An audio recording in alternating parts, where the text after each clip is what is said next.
sure what it did to the volume. So.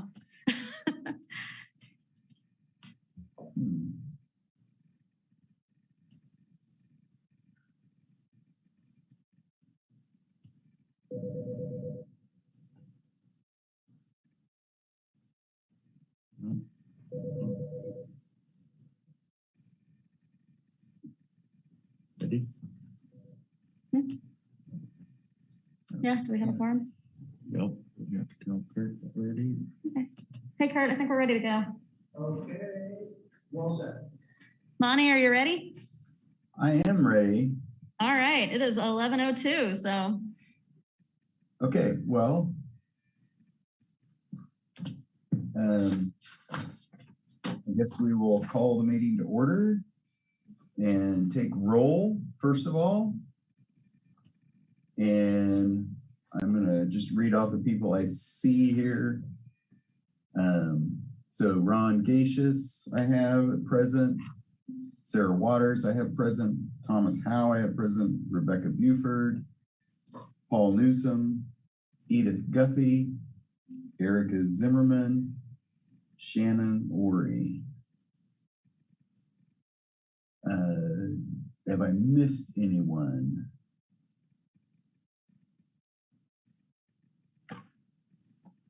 Erica Zimmerman. Yeah, I thought I said your name, Erica Zimmerman, maybe. Okay. All right. So we do have a quorum. That's 1, 2, 3, 4, 5, 6, 7, 8, 9. Monte Soukup, obviously, as well. I'm Monte Soukup, chair of the committee. We'll call the meeting to order. Dani, would you mind reading the opening statement, and then we'll open it up for public comment if we have Sure. Thank you, Mr. Chair. I am going to provide a few procedural reminders for the virtual meeting. This meeting is being broadcast and recorded on the City of Lawrence YouTube channel. The public chat function is disabled, so all chats would go directly to city staff if we had chat turned on, which we don't, so I apologize. When you are not participating in the meeting, please mute your microphone by clicking on the microphone icon found on the lower left-hand side of the Zoom menu. A red line through the microphone means you are muted. Please remember to unmute when you are participating in the meeting. For those of you joining by phone, you can click *6 to unmute your phone. When you are participating in the meeting, please keep your video on. When you're not participating in the meeting, you can turn your video off. The video icon is located by the camera icon on the lower left side of the Zoom menu. You will still be able to hear the meeting while your video is off. You can turn your video back on when you are participating. Turning your video off when you are not participating allows the active meeting participants to be seen on the screen. If you have any trouble, just please let us know. The city reserves the right to mute microphones and/or turn people's video off to minimize distractions. Please remember to state your name every time you speak for those of you listening remotely. For those using Zoom, somewhere on your screen, you will see a choice to toggle between speaker and gallery view. Speaker view shows the active speaker. Gallery view tiles all the meeting participants. All motions will need to be stated clearly. After a motion is made and seconded, the chair will call on board members individually to provide their vote. Mr. Chair, you will then need to announce whether the motion has carried and the count of the vote. When public comment is sought on an item, individuals participating via Zoom should use the raise your hand feature. Windows and Mac users can access this feature through the participants button at the bottom of their screen. Android and iPhone users can access this feature through the More button located at the bottom right corner of their screen. For those calling in by phone, you may dial *9. Individuals will be called upon by name in the order they appear on the meeting host screen. When you are called on, please unmute your listening device and state your name before speaking. The chair will then call for in-person public comment for those without access to technology options. Staff present will direct you to the podium to speak, following social distancing and safety protocols. The regular 3-minute time limit will apply. Thank you. All right, thank you for that. At this point, we're going to open up the public comment. We will allow public comment on the list of items listed on the agenda. Each person will be limited to 3 minutes for public comment. Members of the public may provide public comment on multiple agenda items. General public comment on items or issues that are not scheduled to be on the agenda may be made after all regular business of the board has been conducted. Each person will be limited to 3 minutes for general public comment. Do we have anyone present or anyone raising their hand for public comment?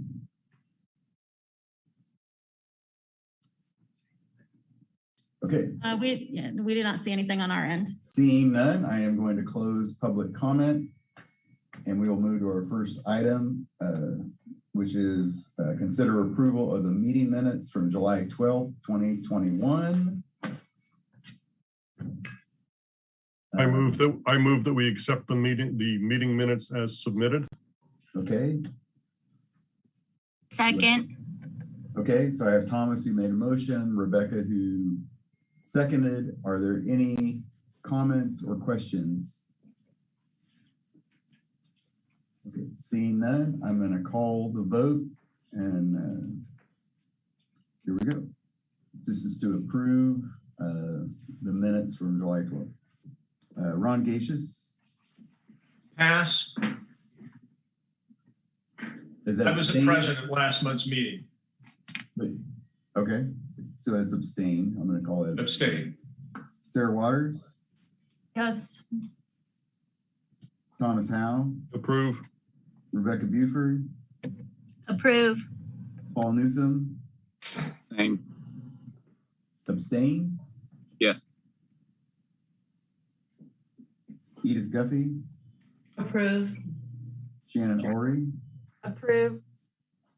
Erica Zimmerman, Approve. Monte Soukup, approved. Motion passes 7-4, 2 abstentions. Okay. The next item on the agenda is to receive the monthly financial report, and I believe staff's going to do that. Good morning, board. Danielle, Bushcutter Budget and Strategic Initiatives Administrator. Not a whole lot of changes on the monthly financial report on the expenditure side. Those look the same that they have the last several months. On the revenue side, we did have another really strong month of sales tax proceeds, which is really good news. We had $88,000 in revenue for the Housing Trust Fund for the month of July. So another strong month. So we're looking good compared to where we have been and in relation to the budget. So good news on the financial report this month. Happy to answer any questions anyone has. Monte Soukup Chair, I have a question, and that is, as we look at our NOFO, I want to confirm what the amount is that the potential amount that we could approve for that. Yes, Danielle, Bushcutter Budget and Strategic Initiatives Administrator. As you're having that conversation, you will be able to authorize the full budgeted amount for 2021 in the Housing Trust Fund. So that's the $1,243,000. Okay. Excellent. Are there any other questions regarding the financial report? Okay, seeing none, we're going to move on to item 2, which is discuss the Affordable Housing Advisory Board membership options. Staff provided a memo. We've looked at this a couple times. So as you may recall, I think we asked the staff to look at this, and our primary purpose for that was to try to figure out if there was a way that our not-for-profit experts in the field could participate in some way in our decision-making processes. And as I look at this thing, and I'm happy to go through the multiple options they've provided, I don't see that any of them allow that, short of those folks not being on the board and being available for public comment. Because anytime they're either ex officio, non-voting, whatever, they still would have a conflict of interest if they are an applicant and on the board in really any fashion. At least somebody correct me if they read something differently into this document. So that, to me, there isn't a good solution. The other option that the city staff provided was that we break the funding into two different buckets, whereas if somebody had an application for services, but didn't have an application for a capital project, that they could then participate because there wouldn't be a conflict. But that would really require us to break it into buckets every time we have a no vote. And in our last month's conversation, I think, at least what I heard, and certainly correct me, is that we weren't overly interested in breaking it into buckets, that we were interested in having proposals and the NOFOs being open enough that we got the best possible projects. So I'm going to leave it there for a minute. I would certainly welcome any other comments. I guess my suggestion is I'm not seeing that any of three of these fill the bill for me and solve the problem.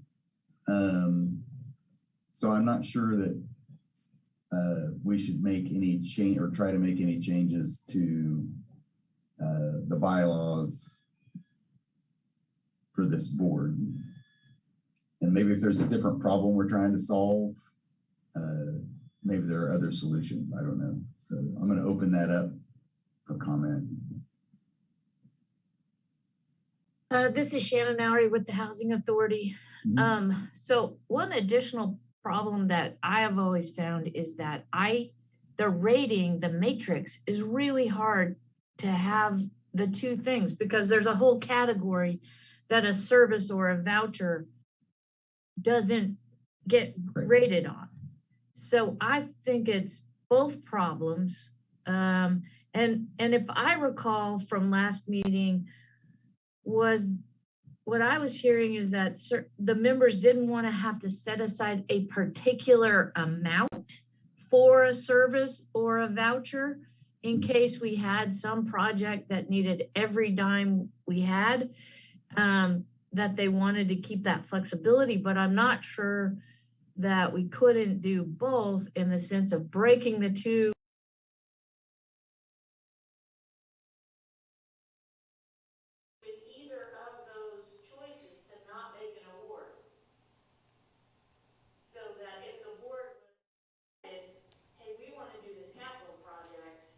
And it's going to take all the money we have.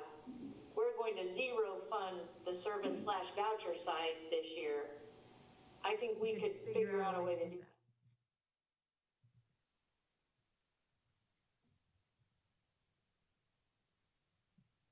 that. Okay. Go ahead, Edith. Recording in progress. This is Edith Guthrie, and that's an interesting conversation that we could have, but I think that's a different conversation than the board composition. And I would say, Monte, that I actually agree with your assessment. I don't think that any of the options are good ones. And they don't put us in any better position than we're in now. So I don't see any advantage to changing from where we are now, quite frankly. Okay. Thank you, Edith. I think Ron had a question. I concur with Edith's statement. I think that we do have a lingering issue with conflicts, but the solutions that have been proposed, I don't think address those in any really meaningful way. And I'd rather just continue to work through the issues as we've worked through them in the past, rather than impose a change that really doesn't provide any advantage. This is Monte, Soukup chair. Okay, so I agree with you guys, and I agree with Shannon that we do have the issue with the matrix, and let's address that separately. Actually, we can do part of that today, or at least start that process today, if not get it corrected for the next round of funding. And I agree, the matrix as it is right now disadvantages non-capital projects. You can't get a perfect score on the matrix if you have it. So we need to fix that, certainly. So unless anybody has any other comments, we're not going to take a vote, but I'd like to get consensus. So I'm going to call roll that the consensus on this agenda item is that we are not going to make a change. I don't think it requires a vote, but I'm going to call the roll just so make sure everybody has a chance to not consent. I don't know if that's the right word, but okay, Ron, just say agreed if you agree with not making a change. I agree with not making a change. Okay, Sarah Waters. I agree with that as well. Thomas Howe. Yeah, I agree. Rebecca. Agree. Paul. Agree. Edith. Agree. Shannon. I agree that none of these three, but I disagree that we don't need a change. Okay. Erica. Agree. Monte, agreed. Okay, so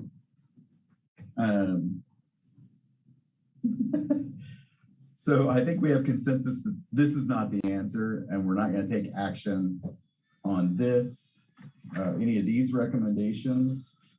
We certainly could continue a little bit of conversation on membership if we feel like we need to.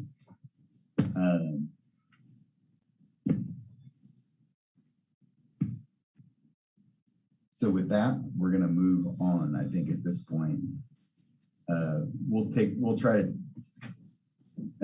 dive deeper into your concerns, Shannon, at a later date, so we can maybe talk about some different options. So, okay, we're moving into review and discuss the 2021 Affordable Housing Trust Fund Notice of Funding Opportunities. So I hope everybody had a chance to review the documents that were sent out. I wanted to spend just a moment and go over the affordable housing goals and accomplishments, because I think this might help us, maybe not in this NOFA, or it may affect this NOFA, but talk about if we want to ask for a more targeted projects, because some of our goals have been met and some of our goals have not been met. So we may want to think about whether or not we want to try to target to meet these goals, or if we still want to continue to just seek out projects and select the best that comes. So narrowing the rental gap for non-student renters earning less than $25,000, where our goal was 100 units, we funded 104. I just did some quick little math, and that equates to about $10,000 a unit that we have subsidized these projects, which I think is pretty reasonable. The next one is low to moderate income renters who want to become homeowners and purchase. So we were hoping to have 100 units, and we have funded 21. So we might want to obviously think about that. We're behind the curve. We are in year 3, really, of funding. So, or this is the year 3. At the rate we funded, that's $35,000 per unit that we have spent on those. Obviously, that's a lot more expensive endeavor to create those for purchase homes. So certainly something to think about.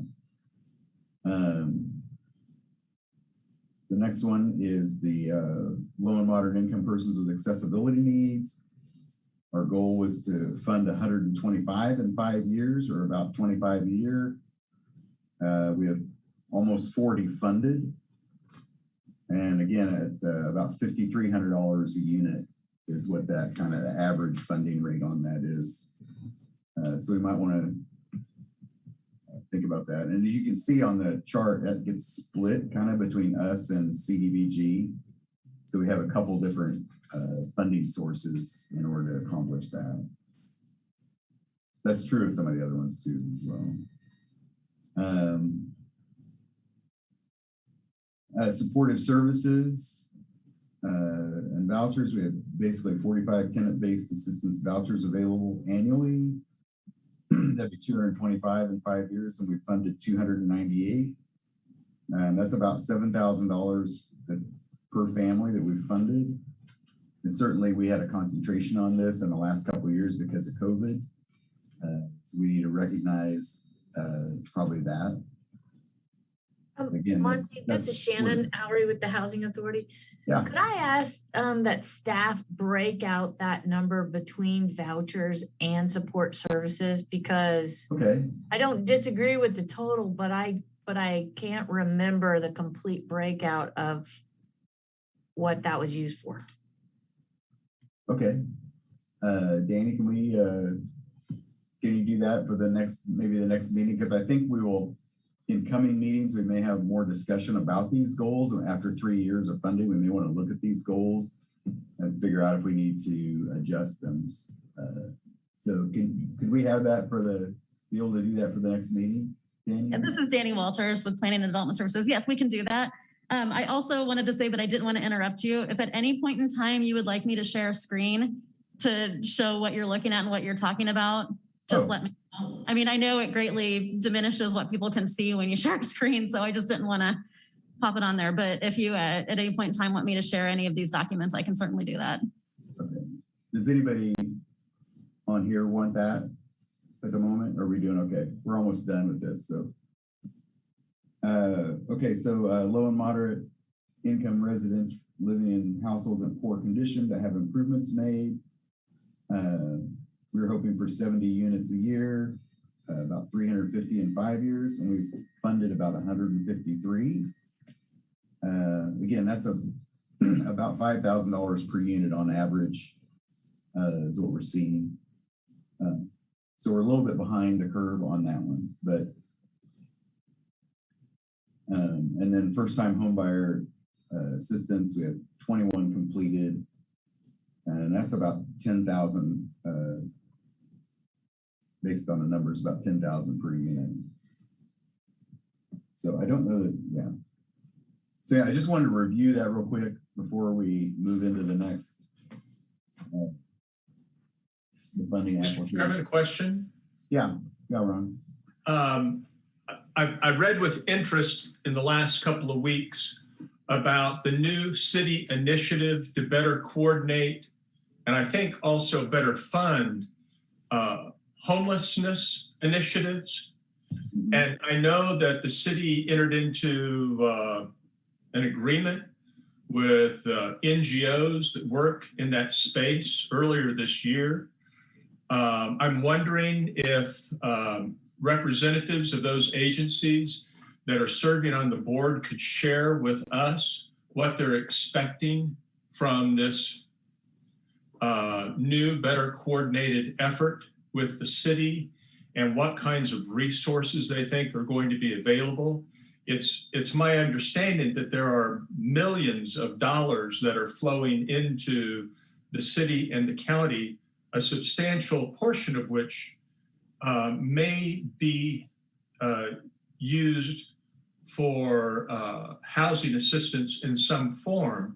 And I'm wondering if the folks that work with the NGOs can tell us what they think is coming down the pike in this area.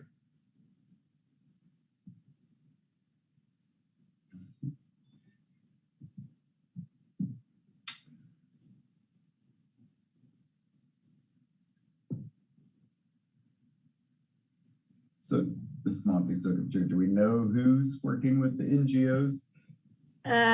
So this is Shannon with the Housing Authority. I'm in on some of those. I know Rebecca is. There's kind of two tracks. There's some KDADS funding that is happening primarily starting with the county on a pilot project. Then there is, Rebecca is heading up the capital fund project. I am working on another subgroup for permanent supportive housing subgroup. And then all of those are sort of coming together. Right now, we don't actually, other than the KDADS project, we don't have any idea of the amount of funding that's coming. And so the preliminary work is about, can we identify projects and areas of need for homelessness and housing and supported housing and be ready to go with some projects once we do know what the money is. If I could interject here just briefly, I don't understand the letters. What is KDADS? That is a state Kansas group. Department of Aging and Disability Services. Thank you very much.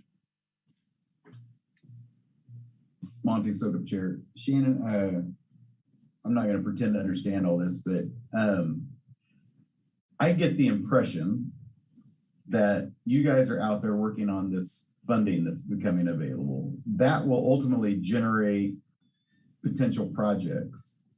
And then those, as it relates to this committee, would those projects then potentially come to and respond to the NOFO and ask for additional funding from this group? Is that how our relationship would work? Or is there something else that this group should be doing in relationship to those?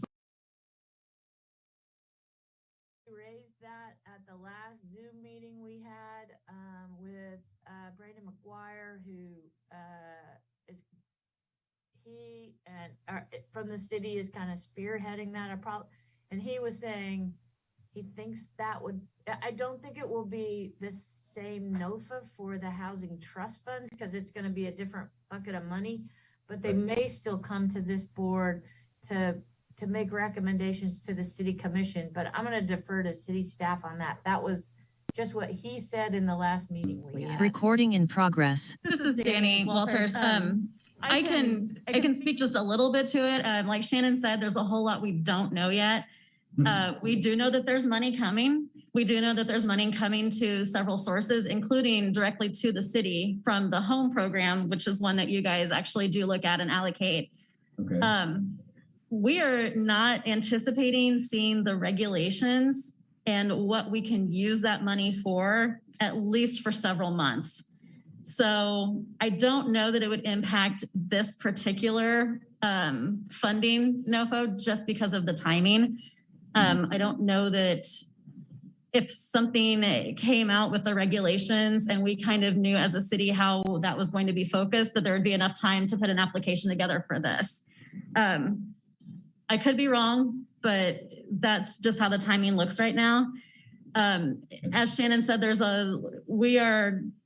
several of us that are in a lot of meetings as everything is trying to cohesively come together with this and to make sure that we're working with the county, that we're working with the providers, that we're working within the grant money that we're expecting. So that's a real big non-answer, but we will certainly keep you guys appraised of as soon as we know dates, as soon as we know processes, as soon as we know. But that coordination is most definitely happening right now in a lot of different spaces.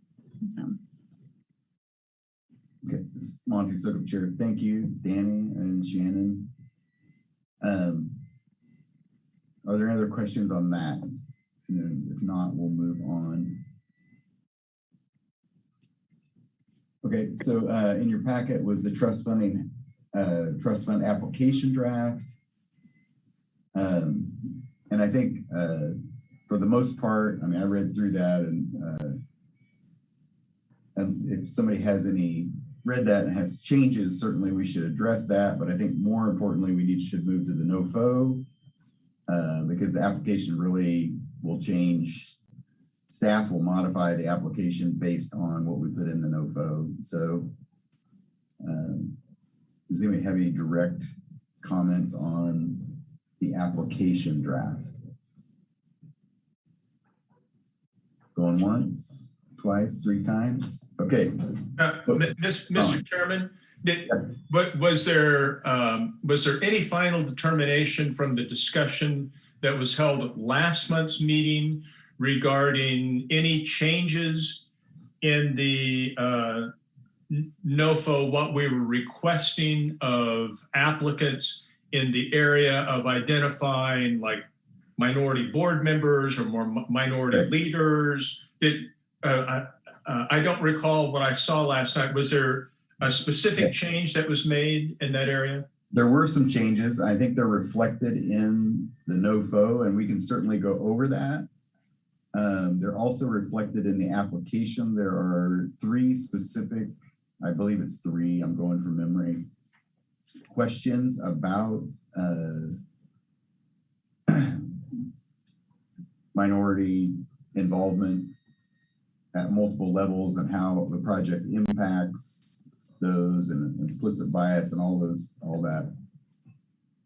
There's quite a bit. There's three pretty significant questions in the application regarding that. So yeah, I see a specific criteria has been added that directs us to look at their responses to racial equity impact analysis. Right.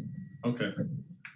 And the questions in the application relate to that specifically. And it's, if I recall, it's about maximum like 500 word response, something like that. There were 3 significant questions in there. Okay. Okay, so with that, I'm going to move on to the no-fo because we have some specific things we have to determine in the no-fo moving forward. So in the right at the very beginning, the first thing we need to determine is how much we want to put up as is available, making awards up to, and again, this is up to, so we don't have to do all that. And I think the only questions there are, do we want to use, $1.2 million approximately? Or is there any reason to hold anything in reserve? The only reason I can think of anything that would be held in reserve would be as if some of this other funding became available and there was some off request that was needed. That I think that to me sounds like a fairly slim chance. Yeah, go ahead, Ron.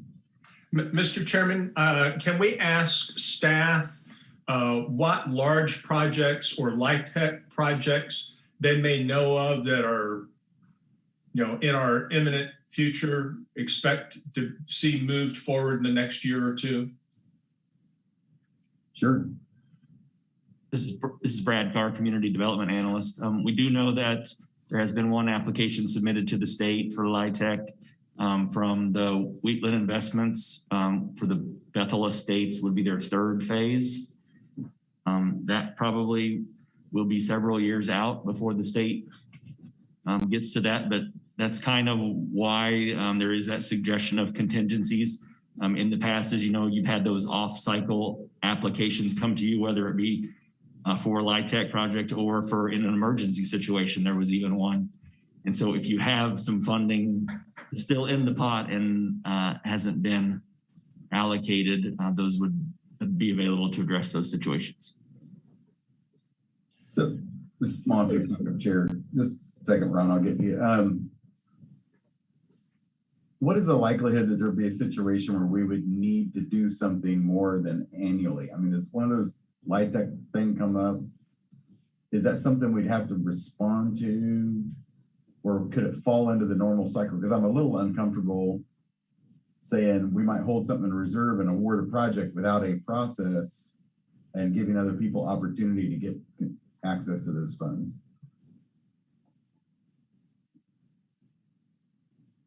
So I guess what's the likelihood that a situation like that would occur? That we wouldn't know enough in advance that it could fall into an annual process? This is Dani Walters with the city. I think that we would probably have some indication on the front end if a LIHTC project was, a LIHTC applicant was looking for additional funding. We have not gotten that that indication from this particular project, but knowing that they had requested funding in the past, I think it's it's something that maybe we need to think about. I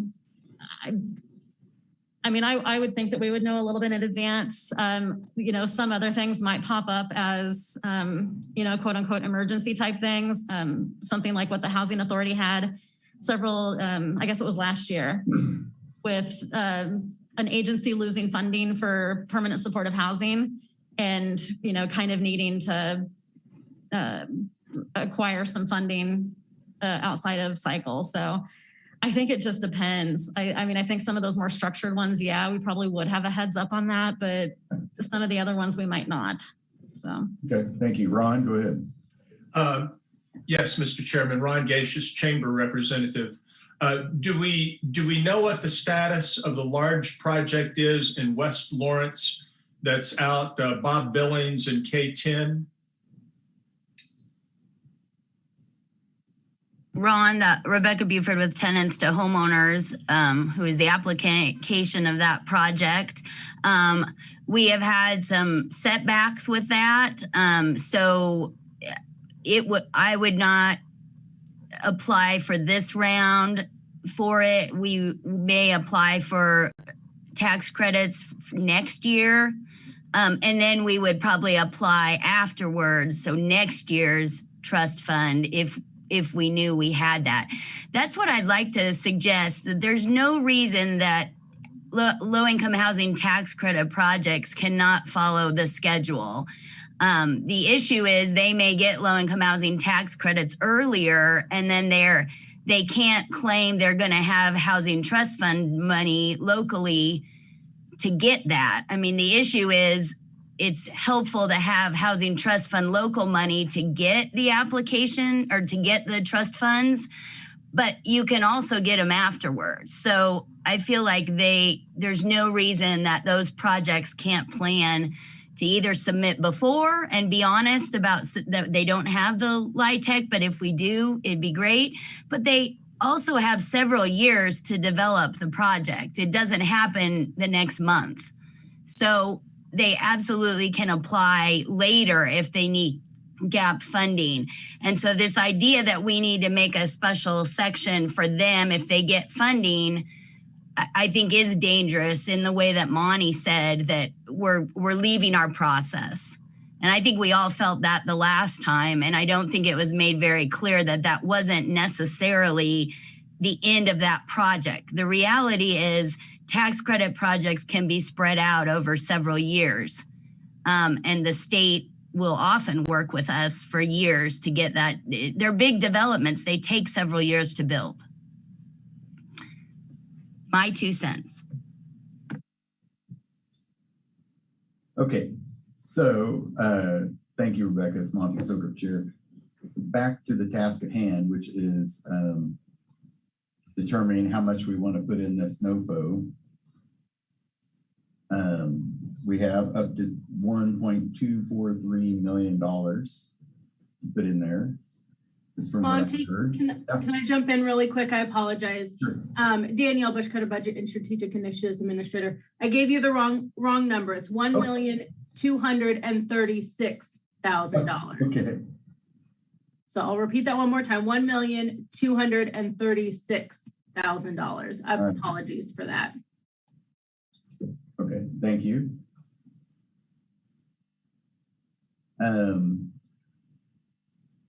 Do I have any suggestions? Do you want me to make a suggestion?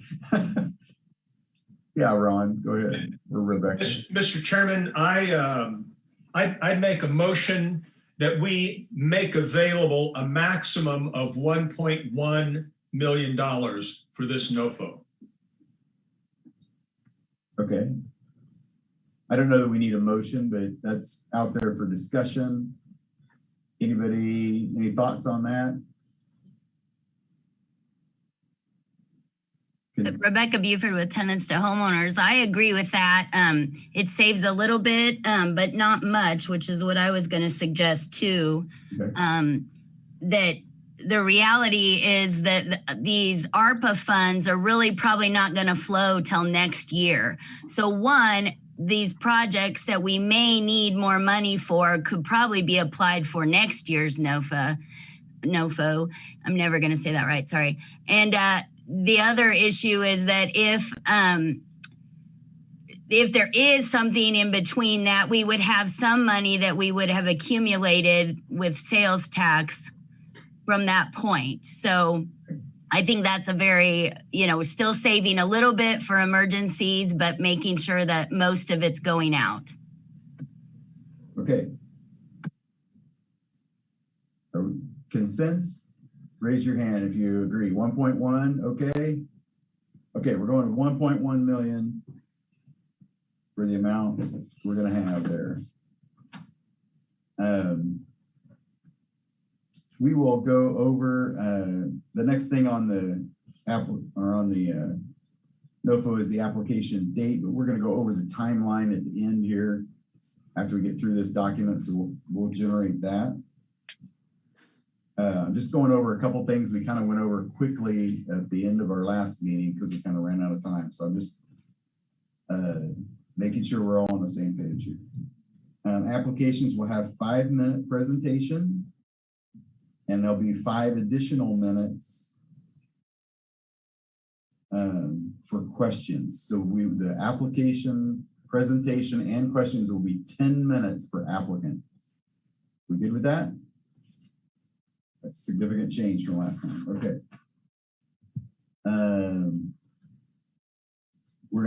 We still need to set the date on which we will do that, but we're going to look at that in the time schedule.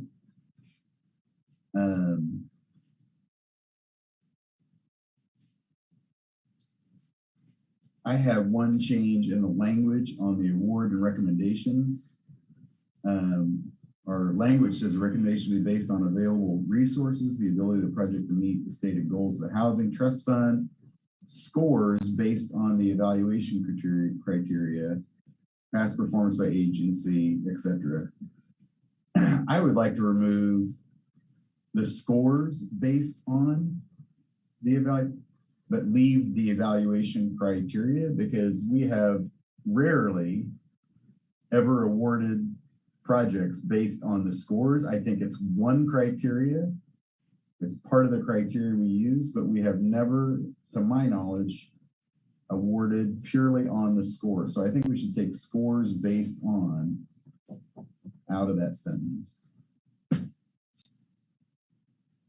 Okay, so that gets to part of Shannon's concern, but not all of it. So we're still gonna work on that criteria. But any objections to that? Okay, then 2 more questions. Do we want to separate the buckets? At our last meeting, I thought I heard that we did not want to separate buckets. We want to certainly take applications in both and have a fair evaluation criteria to evaluate the projects, but not to actually separate funds into 2 buckets. Is that fair? Is that what I heard? Is that what other people heard? I just want to, I'm looking around, I'm not seeing any objections to that. Okay. Finally, is there any additional information that anyone feels we should add to the NOFO?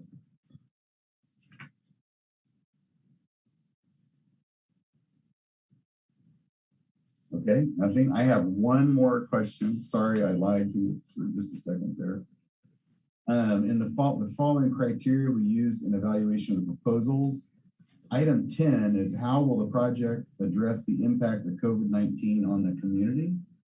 Do we want to leave that in, or do we want to consider removing that? Any thoughts on that? I would say as long as the pandemic is still on, that we leave it in. We can remove it later on if we need to, but I think that the effect on the community is it's ongoing. We need to be mindful of that. Okay, I'm good with that. Consents on that, leave it in. All right. And with no other additions, I think we are off to the timeline. And Dani, I'm going to ask you to share the timeline, the current timeline for this. If you can do that. I sure can.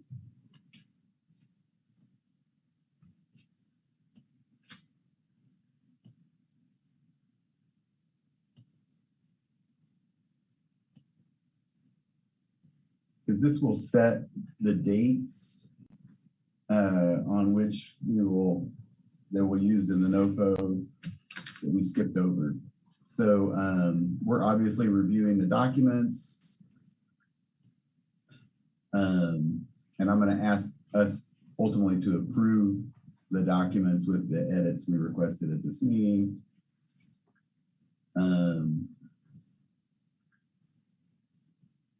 Approves draft NOFA documents. So at the September 13th meeting, we'll approve those to go to the commission on the 21st of September.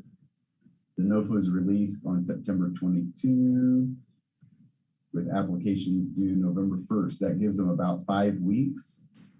And you may recall from the last schedule we looked at last month, we only gave them about 3 weeks. So we kind of changed a few things and sped that up. We'll get those documents, have the presentations in November. We need to talk about that a little bit.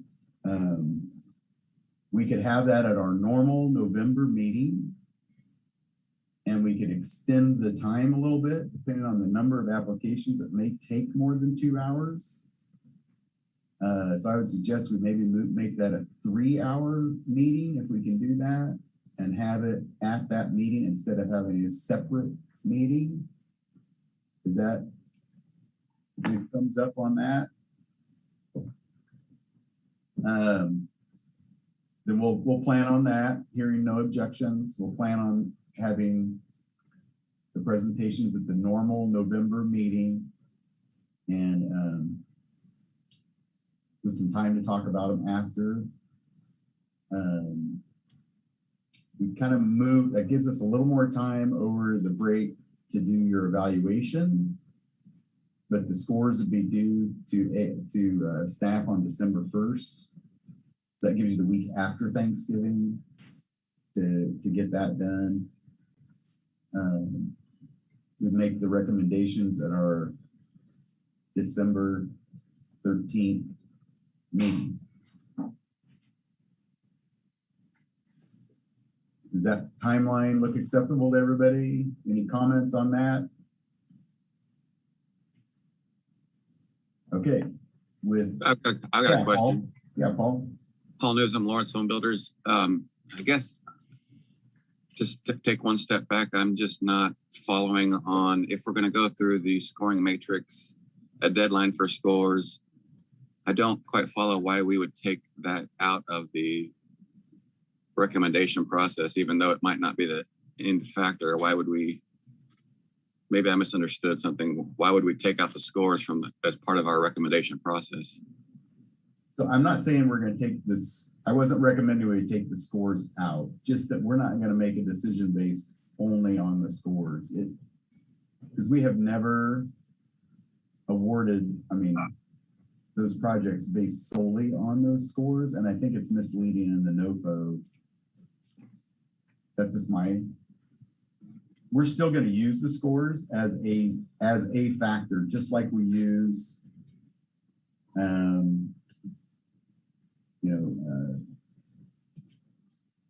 don't know how well it meets our goals, use that as a factor.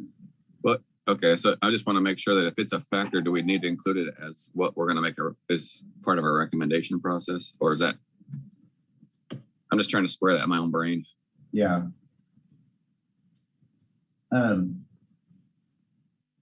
Monte, this is Dani Walters with the City of Lawrence. Would it help if maybe we in between this meeting and the next meeting worked on some different language, that instead of it saying specifically the scores will be utilized, that maybe we I don't know, discussion of matrix or discussion of project outcomes or something like that, to maybe speak to the scoring matrix, but not call it out as the score specifically that's going to drive the discussion? That would be helpful, I think. Okay, we can do that. So I think we can, if we're in agreement on the timeline, we can pull that down.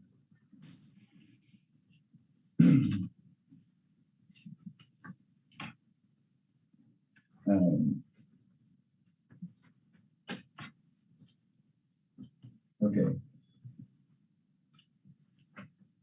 So I wanted to talk a little bit about the funding matrix itself and the work that the I can't think of what they call it or what we're calling it, but it's the work that the staff does to kind of put together key facts like the leverage ratio and the AMI being served. They kind of do this short fact sheet.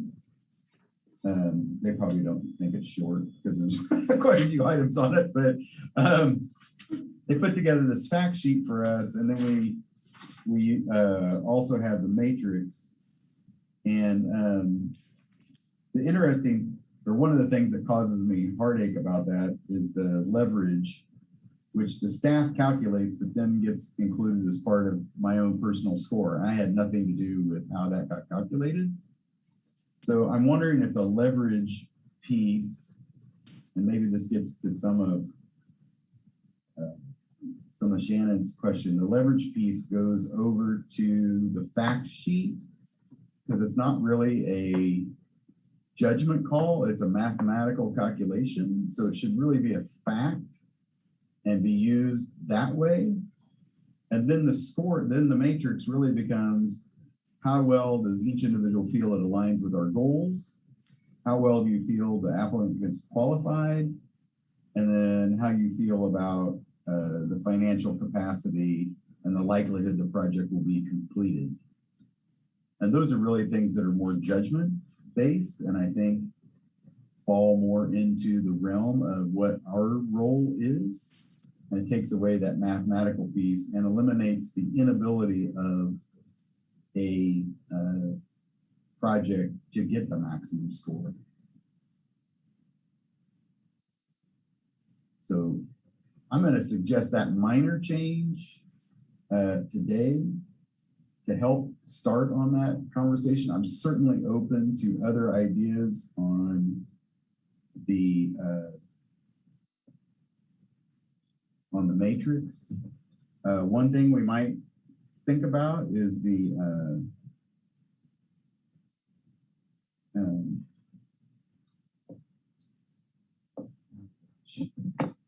you asked the question about racial equity and all of that in the application.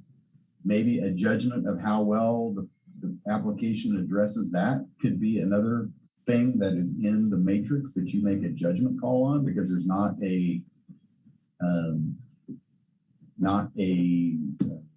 mathematical way to calculate it. That's something that's a judgment.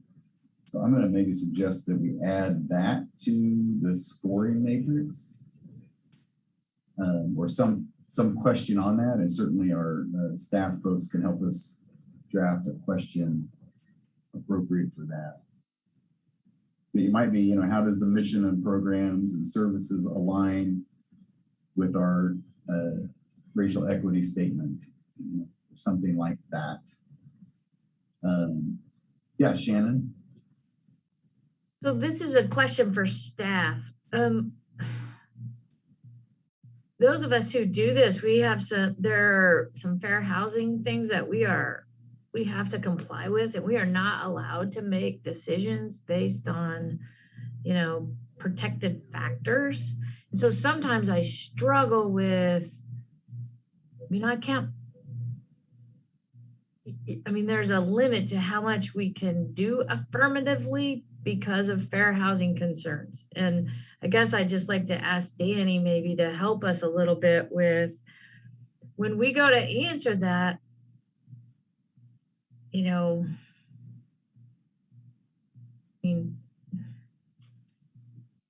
honestly, the best I can say is that our waiting lists are open to everybody, and they come in on their date that they apply, and we house them strictly from that list. It doesn't matter, right? And so I get kind of hung up a little bit and concerned about having to be like, exactly how to respond to that question. I don't know, Rebecca or Erica, if you have kind of similar issues. Rebecca Buford with Tenants to Homeowners. Shannon, that's a really fair point, that we can't say we're only going to target this population that needs more or less because of ethnicity. We would be in big trouble with fair housing. However, I think we can answer that on, like, Shannon, you have a great multi-ethnic staff, you know, so talking about how you make sure that that equity is achieved, you know, in the institution itself, is probably what this group is looking for more than, you know, affirmatively allowing, you know, making housing available for a targeted population.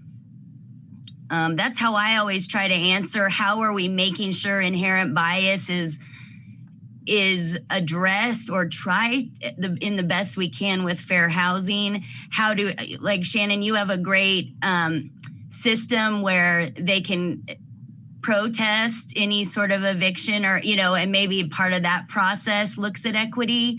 I don't know. There's seems to be some arguments there, but Shannon's right that there's very limited in the sense of we're going to make this program for this group of people. This is Monte, Soukup Chair. That's a good point. And I think, you know, also I'm not sure we should be trying to, you know, work a certain population, but we certainly need to make sure that it's accessible, equitable, and non-discriminatory so that everybody has an equal opportunity, you know, and we don't have those, you know, the biases don't creep in and, you know, unintended consequences occur.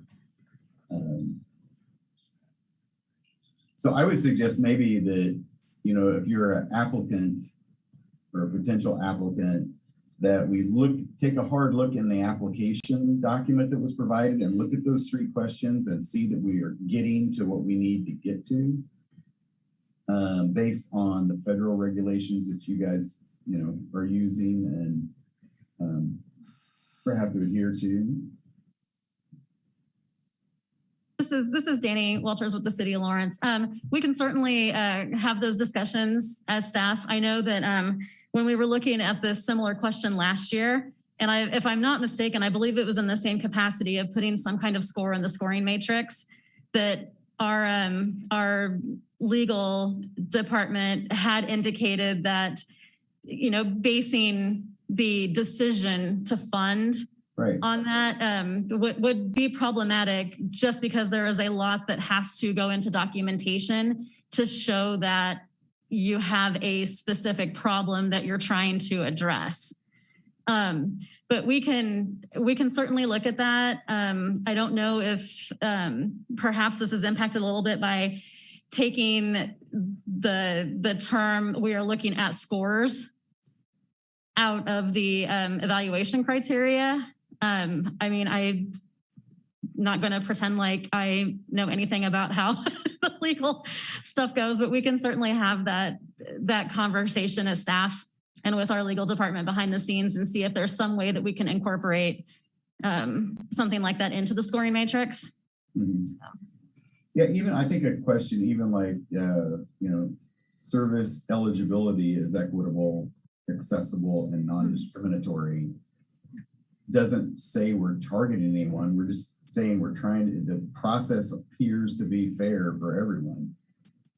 I don't think there's I can't imagine, again, I'm not an attorney, but I would argue with the attorney over whether or not that's a fair thing to put in there. This is Dani Walters with the city. I mean, something like that seems reasonable, because it's making sure that everyone has equal access to be able to secure funding from the agencies. So we'll definitely come back with something next month to you guys. So I would even add, you know, and I'm cheating because I'm looking at an application from a different process, but they have a question here. Is this process to obtain services represents low barriers to access with any implicit barriers mitigated? You know, those are some questions that reach to what we're trying to get to. You know, regardless of who you are the barriers low to get these services and access to these programs? So I think we need to think about some of those things to add as some of the criteria we look at that we're making a judgment call on in our matrix. Don't know if we're gonna solve that today. Certainly, if we want, we could ask staff to work on some additional questions for the matrix that we could consider at our next meeting, because we don't have to have those developed until the next meeting. And then we'd have questions for you to have a chance to think about. Whether you like them, don't like them, we can add them, leave them out, whatever. Are we open to that? Would you like something like that as opposed to us just dreaming things up here on the fly? Yeah, Edith. Yeah, Mr. Chair. This is Edith Guffey. I think we do have to find some way of asking these questions, because as much as we can't ask the questions we can't ask, right, we have to find the questions we must ask, right, because there are housing discriminations going on in our city. We know there are. And how we get to those and how we find out that there are, and how we protect in our grants to assure everything we can, that we eliminate those biases as much as we can, because we know that's a reality. And so how we phrase the questions, how we root those out, how we guard against that, and finding a way to ask those is absolutely essential, because we know that that's happening in this community. Mr. Chair, this is Sarah Waters with KU. I agree with Edith. I very much thank you for saying that. I also feel that if we're going to say that something is an evaluation criteria, then we should be able to measure upon it in some capacity. So even if it becomes an other score on the matrix. So, I mean, why are we going to ask about COVID-19 impact if we're not going to subjectively be able to weigh whether or not they addressed it? And so I think that otherwise, let's not say it's a qualification. So I know it's very hard, but I think that that's important that we, even if we all look at the other category differently, that I think that's the strength of a diverse background of people on this group when they're reading. So to at least score, to weigh on my own scores that something might be a little bit higher, and then we have that discussion when we all come back together. This is Shannon, Oury, Housing Authority. So, I mean, one way that we sort of monitor it ourselves is I track my demographics, and our answers to my demographics are voluntary for our participants, but I actually can produce a document that shows who we serve, both by income levels, by sex or gender, and by race and ethnicity. And so, I mean, if we want that kind of thing, then we should, I mean, it could be very fair to say, show us your demographics of who you serve. That would be helpful. Okay. This is Dani Walters. I from the city. I will add too that we did implement in our reporting mechanism for this last amount of grants that were given through the AHAB to get that demographic information. We essentially used the same form that the agencies report to us for the federal grants to capture that information, like what Shannon's saying. So for a lot of these agencies should definitely be keeping demographics like that. And, you know, hopefully we'll be able to get some good information to you about who we're funding and who they're serving. So just as a side note there. Okay, so if we have the ability to get that data, are we including that in our NOFO application so that we're gathering that data? And when I see, sorry, Rebecca, I'm gonna pick on you. When we see tenants to homeowners listed there, we see the demographics that they serve as an organization. or if or any of the other organizations. Can we add that to our application so we actually have that as a criteria and it becomes another line on the fact sheet, if you will, of the demographic that organization serves. Okay, one last thing, then I think we'll move on unless somebody else has something. So I think we need to look closely as staff as we do this. We need to look at the following, it says the following criteria be used in evaluation of proposals on the NOFO. So what I kind of heard Shannon say, or Sarah say, I'm sorry, what I heard Sarah say was, if we're going to list the criteria, it should be on our matrix, and we should put a score against that thing. So if we got 10 criteria here, for instance, COVID, we should have a criteria on our matrix for how well the thing addressed COVID. Is that fair, Sarah? Is that what I heard you say, kind of? Yes, Sarah Waters with KU. Yeah, I think so, although I don't know if it has to each be itemized, if it could be other criteria. Again, people will look at that differently as they score. But yeah, I look for those kinds of things when I read, right. And to be able to note it somewhere, because I'll bring it up in discussion, but if other people weren't looking at it, then I think it will make our discussions more uniform if everybody knows that we've got to keep going back to goals and you're going back to the financial and you're going back to this and this and this, so that we're all looking at it as aligned as possible. Okay. But I could go with all of them itemized if others think that would be helpful.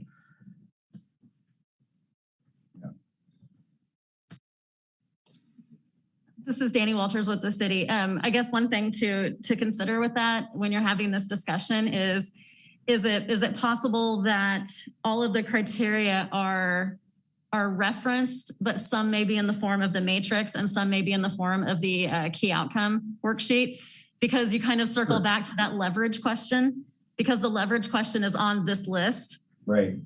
But we've talked about not wanting to have that specific leverage question on the actual matrix. So yeah. Is it fair to say if it's covered in one of those spaces, as long as everything is covered? Monte, Soukup chair. I think it would be fair to have it. But I think the ones that are judgment calls really need to fall to the people evaluating.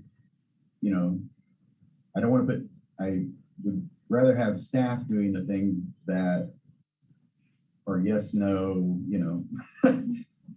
a calculated number, and not putting that judgment so much in your ballpark as that being in the board member's ballpark.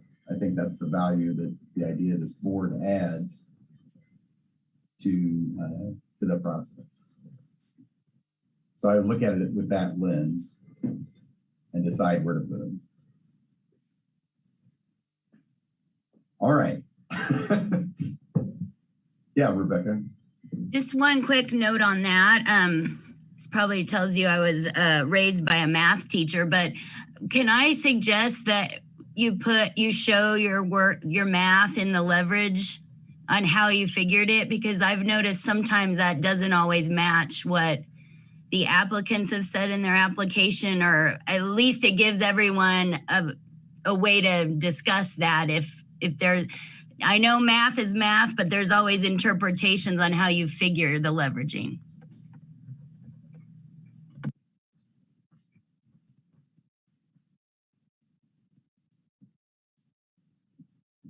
Any other comments? This is Paul with Lawrence Home Builders. Yeah. We're talking about this staff showing the math for the leverage. I thought that was right. Is that correct? That's what I understood. Okay. Okay. Anything else on the NOFA? Going once, going twice. Okay. I guess at this, I don't think we have to vote on that. We're just sending the NOFA back to staff with our comments and a request to look at the matrix and fact sheet and come back to us next month with a revised matrix and fact sheet kind of formulation. And so that's where we're going. Okay. Future notice of funding opportunity timeline discussion. So Dani, I'm giving you a workout here, but if you would bring that up. So this year we got kind of a little bit crunched on time on the NOFO. Our original timeline didn't allow really the applicants enough time. So we had to modify it and crunch a few things. And so Leah and whoever else she worked with at the city came up with a proposed timeline which moves things forward and helps us miss holidays and make sure that we have enough time in the process to give the applicants plenty of time and then coordinate, set commission dates and those kind of things. So this is the recommended timeline. So instead of starting in June or July when we started this year, we would start in April with discussing the funding priorities. Again, that would be looking at our goals and deciding, giving staff direction on the NOFA on different things that we want to do. May we'd approve those and then move on through the process. It's really just giving us more time. Are there any comments on this proposed timeline for the next funding cycle and kind of adopting this as our plan moving forward?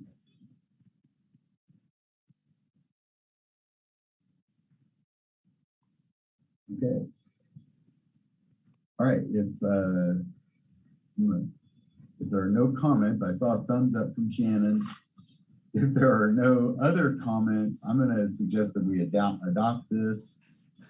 I don't think there's any motion required to do this. It's really a process.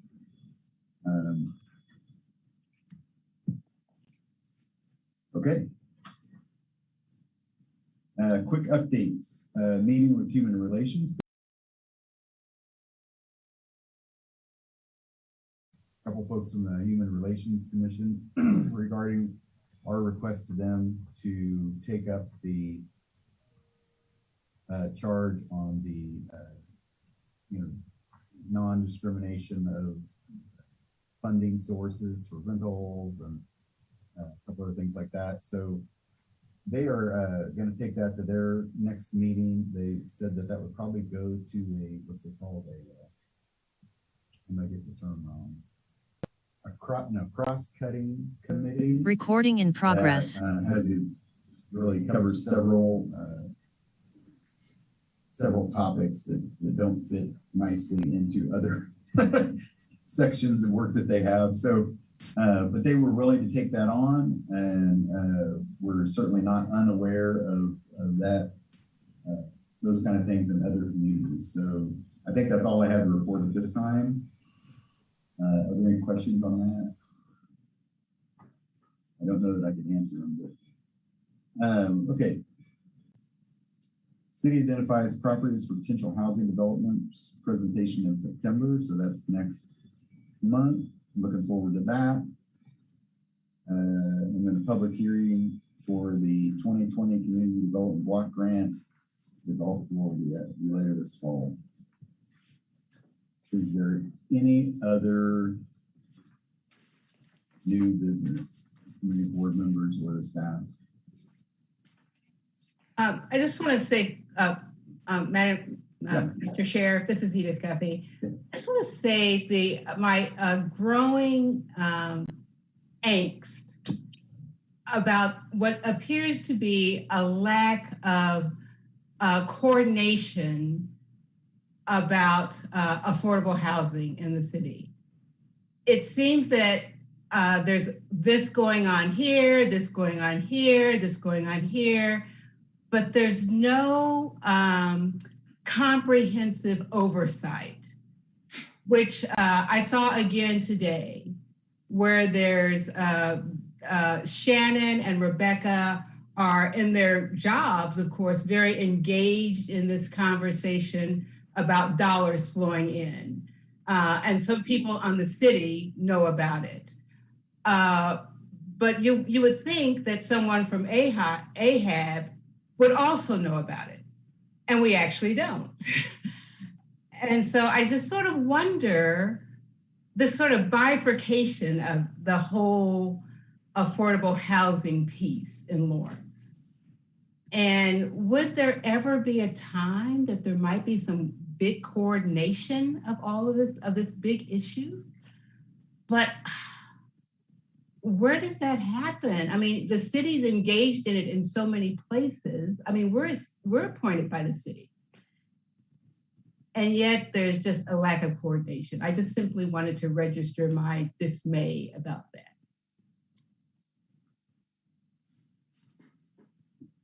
Yeah, Ron. Thank you, Edith. Go ahead, Ron. I share Edith's dismay over the lack of transparency and communication and inclusion of AHAB in the discussions about how to move forward with strategic direction on homeless issues. I spoke to one of the current city commissioners about this issue recently, and I had a specific question for him about funding priorities as we moved forward in our 2021 NOFO. And he referred me to the resolution that the city had signed May 18th, I think it was, Resolution 7373 the city passed, that deals with working with NGOs on homeless issues. And it didn't answer my question at all. I mean, that resolution is quite comprehensive, but it's also very vague. So it didn't give me any indications as to what priorities should be. And the comment to me was, we're going to work to fulfill our obligations as they're identified in the resolution. And then I look at the resolution, I think, well, all right, good luck with that. I mean, it's, okay, so we're going to solve homeless issues, and but I've been on this board now for 3.5 years.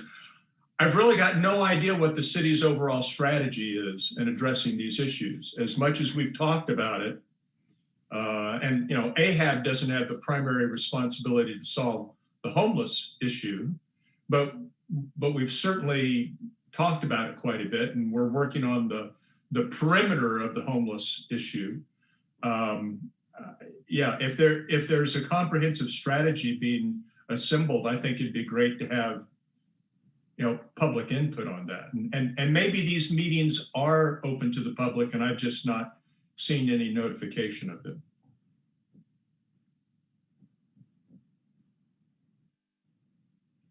Monte, Chair. Thank you, Ron. Go ahead, Rebecca. Rebecca Buford with Tenants to Homeowners. I have always been frustrated with the lack of a comprehensive affordable housing plan. We tried to do that very early on, and for various reasons, it was not ever considered a priority. The good news is because of the funding that is coming down, that is more than we've ever seen in 60 years in affordable housing because of ARPA funds and the pandemic, it feels like, and I know you're all feeling like there's all these meetings going on, and who knows what, we feel that way too. We're trying to attend as many as we can, but it feels like we're trying to create some structure. So in this moment, I know the city and the county are putting together a strategic plan over the next year, or trying to. I think we have to be a huge part of that. I think as AHAB, we could suggest taking part of that plan, maybe in our lane on that. That's not homelessness, but affordable housing in other ways. and maybe just demand that we be a part of working on that plan, because we ultimately do the goals and the funding, some of the funding, and yeah, we should be integral to that process. That may be a very exact way to kind of put ourselves into this process. Shannon, Housing Authority. Dani, could you maybe give this board the update on the position the city's trying to hire? Because it is multifaceted, but in that whole spectrum between homeless to first-time home buyers. And we play in part of that, but we don't really address the emergency housing homeless piece. But and there is a ton going on. And I mean, maybe that's something that we should put on our agenda, is like sort of a update on the efforts going on, because you know, like you just said, Rebecca and I are in we've done 1 million Zooms on this topic, on that spectrum of all the different kinds of housing. And you know, but it's very clear that you guys aren't getting that information, and somehow we should be getting it to you. Yeah, this is Dani with the city. In the proposed budget from the city manager's office, and Ron had alluded to this earlier, that they are looking at expanding what is actually the division that Brad and I work in into this housing initiatives division. And one of those pieces, as was listed in this budget memo, was for a homeless programs coordinator through the city. And this person would work really closely with Leah's position, bringing a natural progression into feeding information into this body. We're kind of in that process now of, it is going to be grant funded. So we have to look at the funders from the Kansas Division of Aging and Disabilities. They have to sign off on kind of how we've structured it. But I think that's one of the first critical steps in kind of making this harmony among all of these groups that are working with it. The county is also got some things going, and then we potentially have another spot for a special project person. So we can certainly give an update next month, kind of where we're at with that process. And I will say, you know, like Rebecca and Shannon said, there are a lot of meetings happening. And I know personally, I look around a Zoom when I get on it first thing and make sure I either see Shannon, Rebecca, Erica, or Dana on there to make sure that, you know, the kind of this is being represented as well. So, and Leah is also starting to attend a lot of those meetings. So I think you're going to start seeing a lot more reporting out and a lot more, I think just organically the structuring is going to be coming together in a way that you guys will get more information than you have in the past. And that just comes down to coordination. So hopefully that answered what you wanted me to, Shannon. I really appreciate this. I really do, and appreciate all the work that you all are doing. What I don't appreciate is insiders, outsiders. I'm a community person. I don't work for any of the agencies. And I don't appreciate who's inside and who's outside. And I feel like I'm on this board and I'm on the outside because I'm not working for the agency, so I don't know what's going on. And that's the piece that I don't appreciate.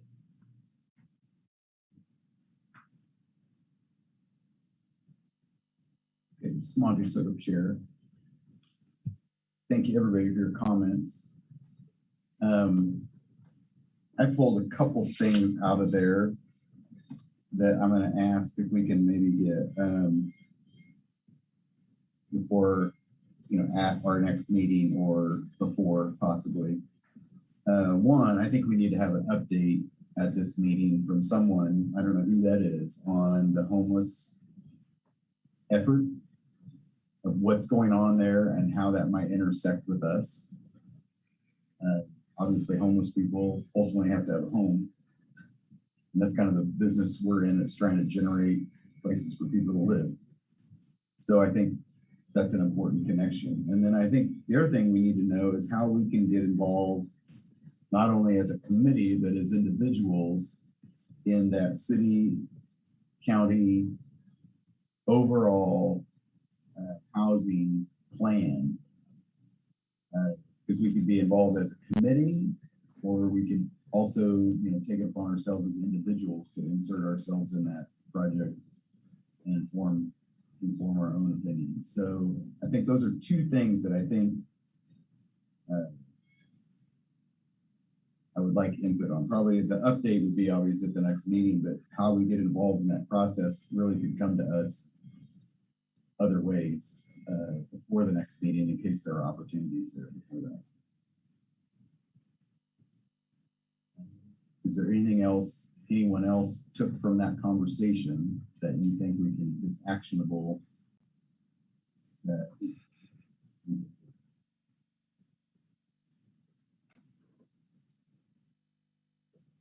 okay, that was a good conversation. I appreciate that we had that. Certainly needed conversation. Okay. Is there any other new business?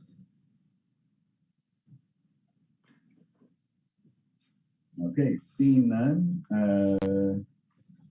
On September 13th, we have the CDBG and Home Investment Partnership Program hearing.